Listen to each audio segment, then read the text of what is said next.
Hello guys, I'm back here to bring you an update. I know I'm a bit late for that, so I brought you the update of 2 weeks, the week 11 and the week 12 of my master's degree in Entrepreneurship and Innovation. I've been a bit late to publish this video because we were really busy with lots of assignments with different groups, and the assignments were overlapping each other, so it was quite confusing to get them done. But I finally did everything, so I'm gonna go into the details what we did this week's and how was it. All right, so let's jump to it.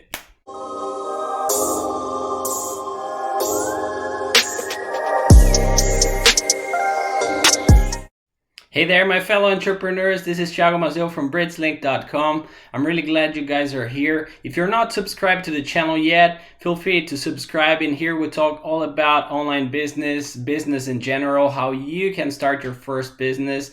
And I also talk to you about my master's degree in Entrepreneurship and Innovation at Lund University. So if you want to learn more about any of those topics, just click on subscribe, hit the notification bell so you can get notified whenever I post a new video, which is pretty much every week, except for last week because I did a mistake. So it was too much work to get done and too many assignments that I'm going to talk to you about how they went.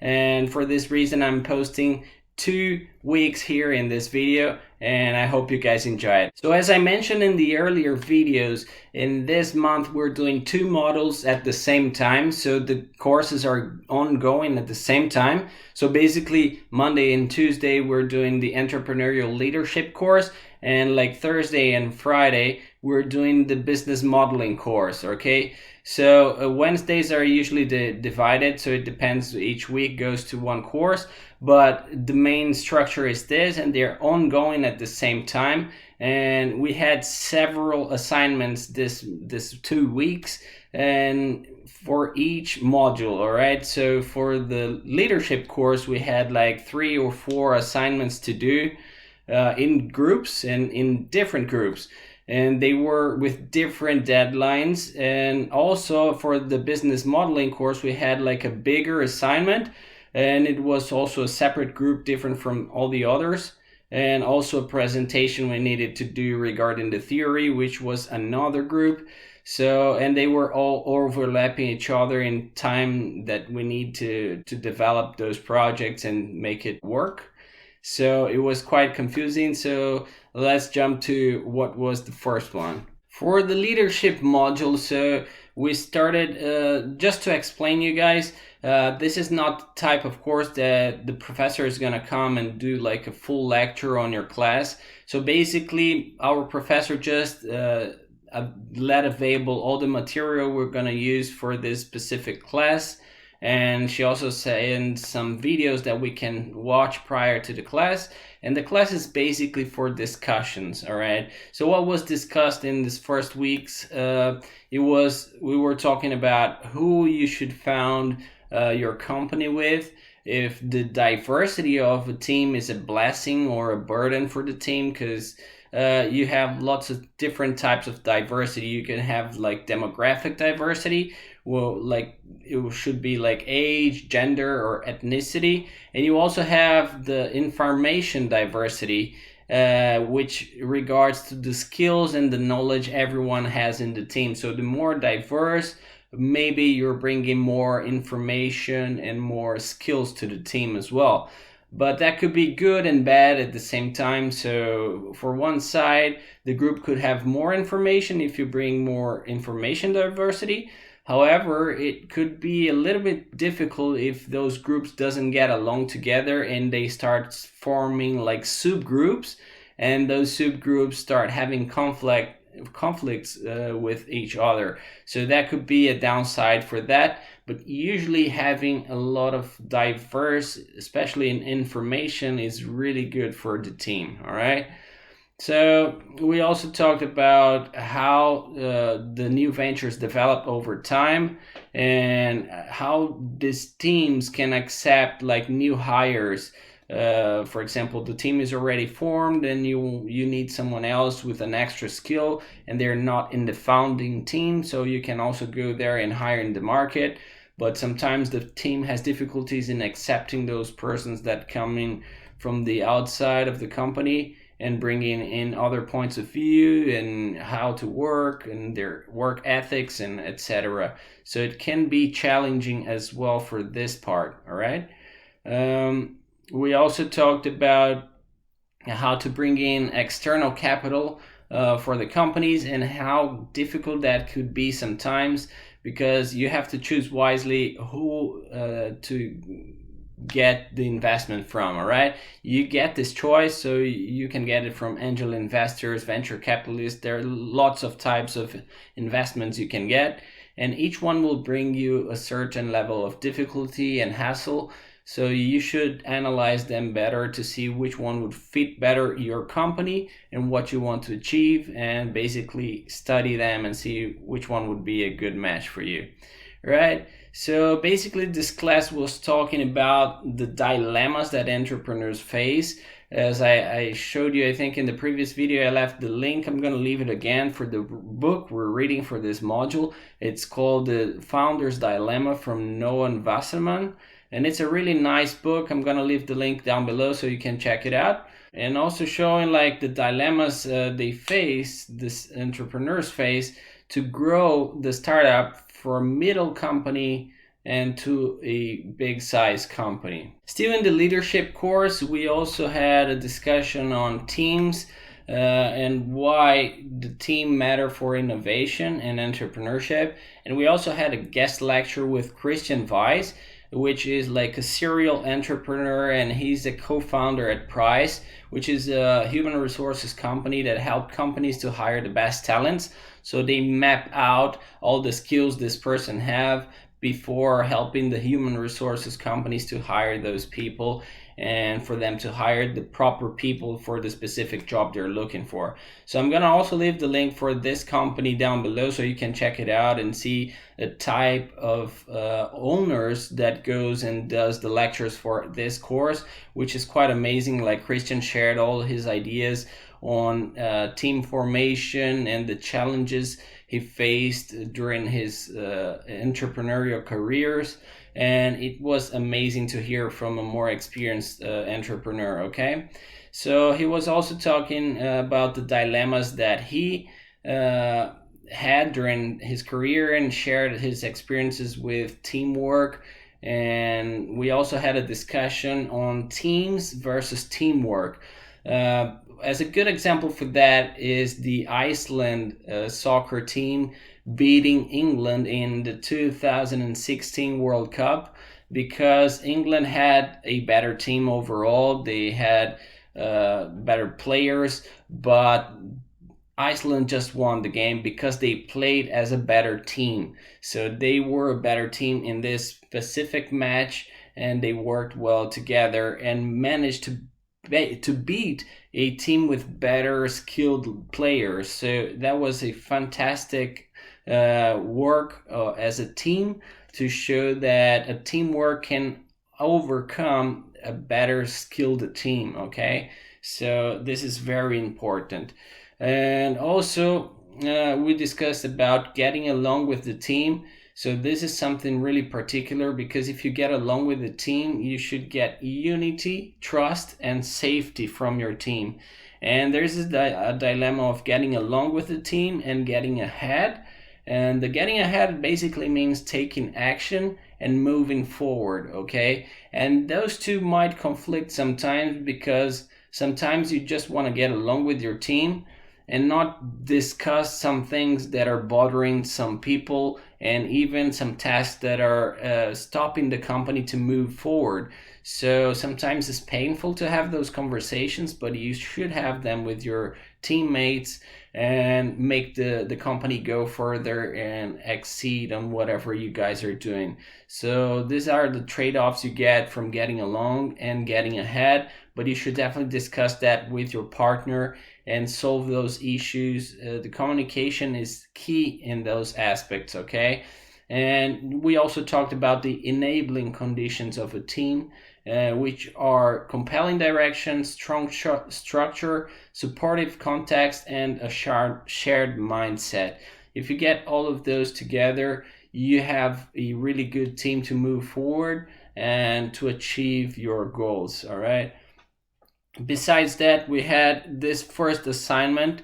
It was supposed to be in our entrepreneurial project group, but as I told you in my previous videos, I split it up with my partner because we didn't trust anymore the idea after we ran the mom test.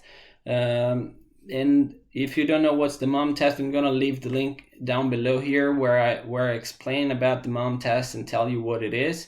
But we basically ran the mom test and saw that our idea was not so feasible. So we decided to move separate ways and form new groups and work on new ideas, okay? So that being said, I did this assignment on health check of the venture teams with other people. So basically we were in different groups and we were discussing our experience on how to work as a team from the entrepreneurial project and from the feasibility analysis we did for our business idea. Okay, so that was one of the assignments we did for the leadership course. For the entrepreneurial project, we didn't work too much on that, so I switched groups as I told you. So I have a new group and a new business idea that this new group was working with. And for that, we had to appoint and recruit an advisory board member for the startup we're trying to create. And in the second week, we had an advisory board that I'm going to talk a little about later. But for this first week, we just recruited some people to join our board members to give us advice and talk about our project, so we could share all the information and they would give us feedback and advice on how to proceed and how to better accomplish our goals. Okay, and for the business model development module, we had a live case, which was a company called Dooney. It is a company that produces napkins, tabletop stuff and packaging for food and restaurants, hotels, and etc. And this company just partnered with the university and they provided us with materials on what they want to achieve and how they want to innovate. It was basically one guy that works in the innovation sector of the of Dooney, and he shared us what they want to accomplish more or less, but still leaving in blank what to do. So we would come up with new ideas for them and create new business models to help them achieve those goals. So it was a really interesting activity to do. I would still prefer doing that before we chose a group and before we chose our business idea to create our company, because I just had such a short time to create the new group and to choose an idea. So I felt I rushed on that, and then I stood like almost 2 weeks without even working with my new group and the new idea because of this Dooney case and the other assignments. But still, it is a really nice assignment. If you guys are going to study in the next year in this program, I would suggest you talk with Craig, who is the program director, so he can move this before you do the feasibility analysis. That would be better. And also, if you could convince them to not do the two modules we're doing right now simultaneously, just split up the first half of the month, you do like the leadership course, the second half you do the business modeling. I think it would be better because you wouldn't have those overlapping activities and different groups to work with, and that would make your life easier. So that's a suggestion I give you right there. Okay, and besides that, we also had another group activity for the business modeling module, and we had to read like some articles from the Harvard Business Review, and we had 6 groups creating a presentation for 6 articles on the Harvard Business Review. And we had other 6 groups who were just criticizing those 6 articles. All right, so we had one full day of presentations, the first 6 groups presenting each article, and the other 6 groups just making a presentation as well, but criticizing the points and the limitations of each article, and this way creating a discussion over each and single article from Harvard Business Review. Okay, so that was pretty much for the week 11. So back to the week 12, we started again with the leadership module, and we did a very nice assignment from the Harvard Business Review.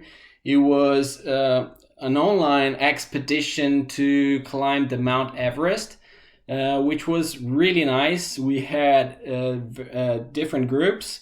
So each one was assigned to a group of 6 people, if I'm not mistaken, and each one had a role to play. Okay, so within the team, each one received their instructions of the character they were playing. So one would be like the medic, one would be experienced climber, one would be the team leader, one would be who predicts the weather. So each one had a specific task to accomplish, and they had different goals as well and points. Okay, so basically there were some things you were not supposed to tell people, because my character, for example, he had been to the peak of Mount Everest twice already, but the last time he'd been there, he got some health issues with the altitude and etc. And in my character, it says not to share this information because the team might not want to take you with them.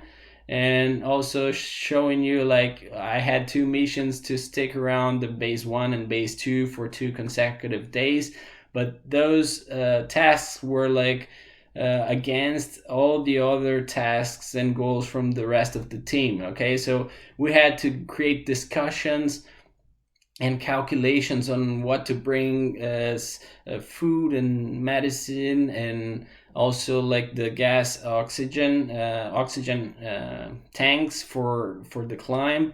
And it was really interesting to do that as a team and see how our roles conflicted to each other. But we decided to open up and show everyone what was our goals and try to manage it.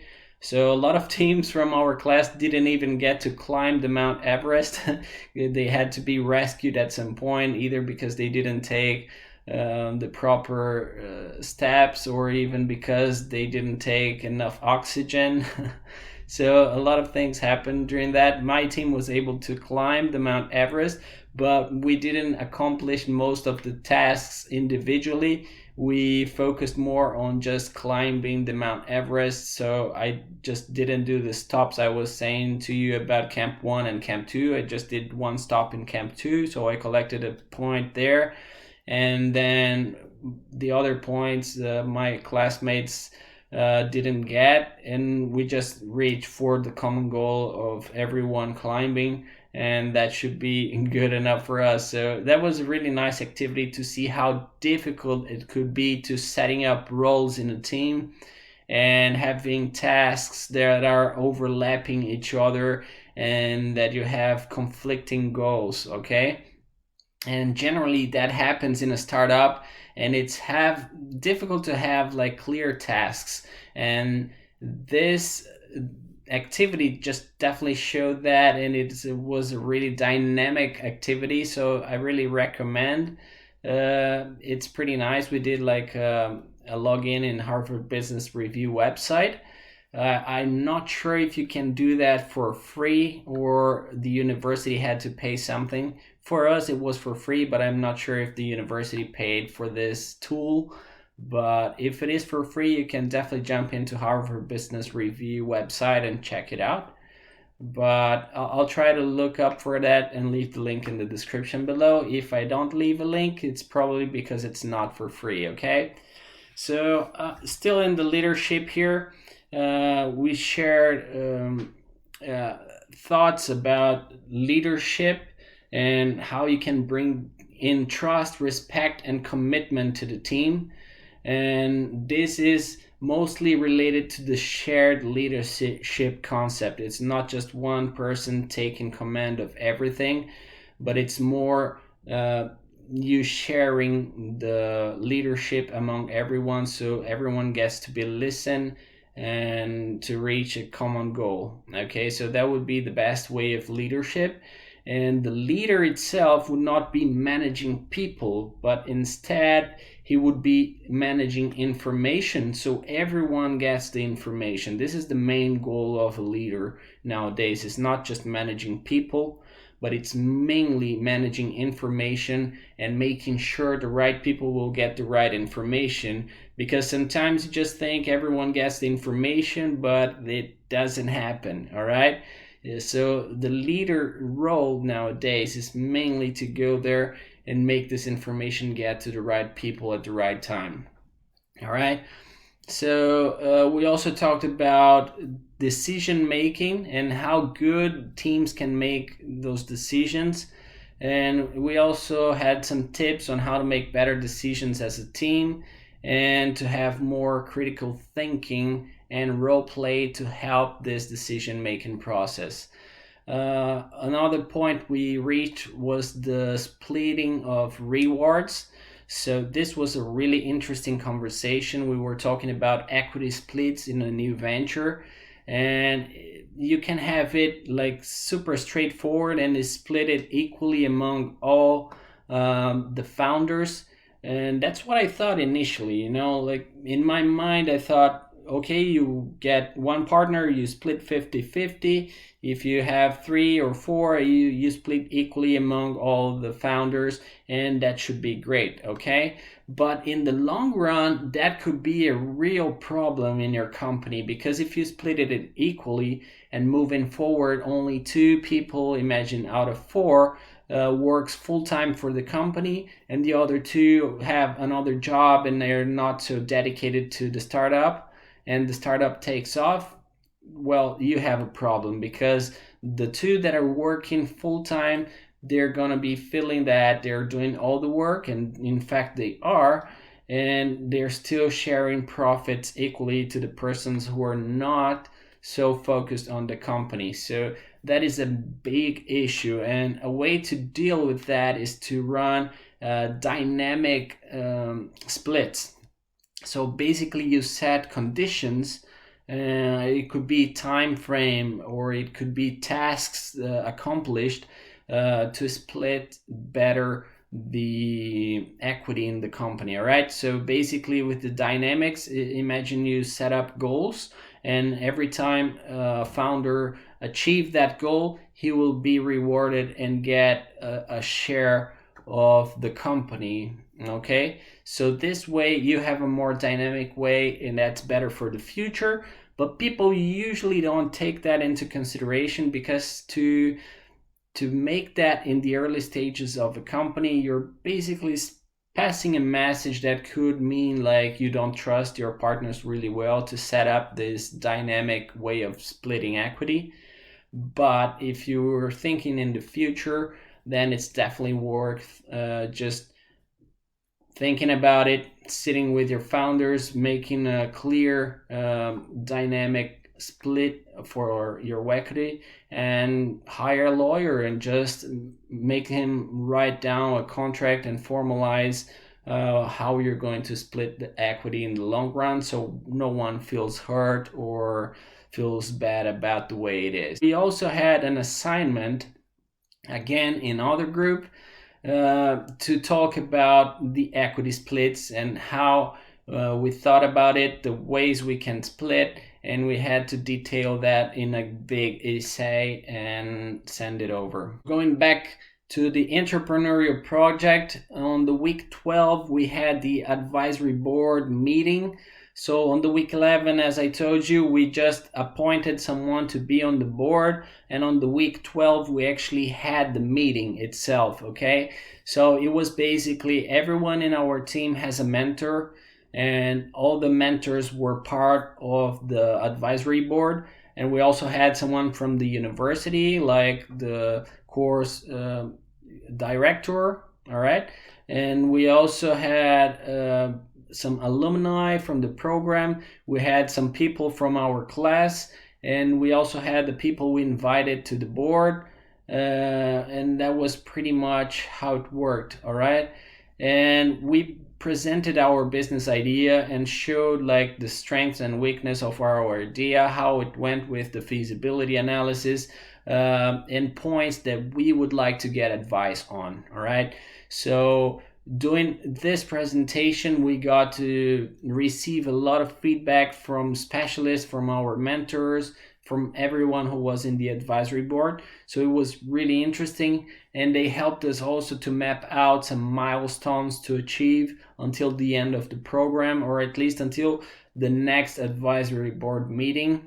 And it was really interesting to have this chat and to have this feedback as well. Okay, and moving on, we did also for the business model development module, we finished on the week 12 with the Dooney case. So we presented a new business model. So it was not just one. We had to do like 6 business models, no, 6 ideas, 6 new ideas. And then we reduced to 4. And then we did like an NABC analysis and also 4 business models. And then from that we voted and we reduced to 2. And then we created a more detailed business plan for each one of them. And then we reduced it to 1 to create the final presentation, and that we had to upload in our systems, and that was sent to Dooney. So their employees can check it out and see if we created some nice ideas or not. Okay, so we also had a class on business model design, and we see how it works in a new venture and how it can help your business ideas, and identify typologies that could link to your business model and improve your business model. Okay, so basically we did another exercise in here with our entrepreneurial project team, and we had to identify in a list of 55 typologies, which are basically different methods of how you can monetize your business or how you can deal with your business. So as an example, you could have like revenue sharing as a typology, or reverse engineering if you want to create a product that there is already something in the market, you just want to know how it's done, so you do like reverse engineering and improve the project from there, so you can have a competitive advantage. Or you could have like crowdfunding or digitalization. So there were 55 typologies like this one. I'm going to leave a link down below in here so you can check the 55 typologies in more detail. So we had to run through all of those 55 typologies and find a couple of them to introduce to our business model from the entrepreneurial project.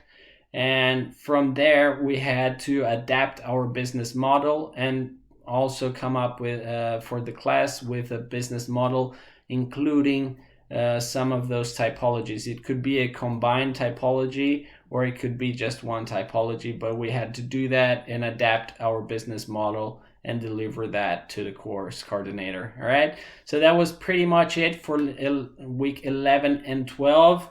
And guys, by the way, if you like this t-shirt right here, so Startup Life and many other entrepreneurial t-shirts like this, you can jump into store.britzlink.com. I'll leave the link down below, and you can buy them and have them for you if you're an entrepreneur or you want to be one. Those guys here, those bad boys, they're gonna look good on you. So I hope you guys enjoy it. This was it for the week 11 and 12. And I hope to see you guys on my next video. And don't forget to subscribe.